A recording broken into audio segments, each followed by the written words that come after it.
पुण्यात राष्ट्रवादीच्या मुळशी तालुकाध्यक्षांच्या सुनेची आत्महत्या। वैष्णवी हगवणेचा नवरा सासू नणंदेला 26 मे पर्यंत पोलीस कोठडी, तर सासरा राजेंद्र हगवणे फरार।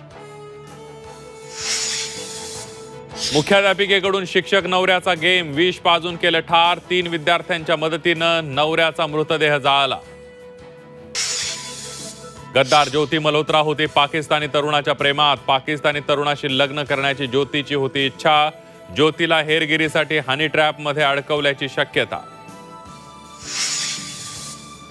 पाकिस्तानवर दहशतवादाचा राक्षस उलटला। बलुचिस्तानमध्ये आर्मीच्या स्कूल बसवर दहशतवादी हल्ला। स्फोटात 3 मुलांसह 5 जणांचा मृत्यू। पाकिस्तान से गिरे तो भी टांग ऊपर। लष्कर प्रमुख असीम मुनीरला फील्ड मार्शल पदावर बढती। शाहबाज शरीफ यांच्या मंत्रिमंडळाच्या बैठकीत अजब निर्णय। 11वी ऑनलाईन प्रवेश प्रक्रियेच्या पहिल्याच दिवशी विद्यार्थ्यांना मनस्ताप। प्रवेशासाठीच्या वेबसाईटवर साईट अंडर मेंटेनन्सचा मेसेज, तर प्रवेश फेरीचं सुधारित वेळापत्रक उद्या दुपारी जाहीर होणार।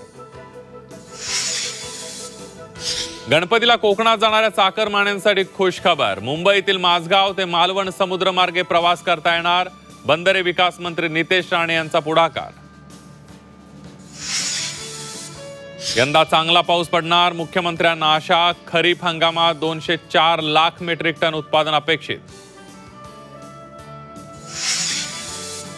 आणि राज्यातील अनेक भागात आजही तुफान पाऊस। पावसामुळे काही ठिकाणी जनजीवन विस्कळीत, तर पिकांना फटका बसण्याची शक्यता।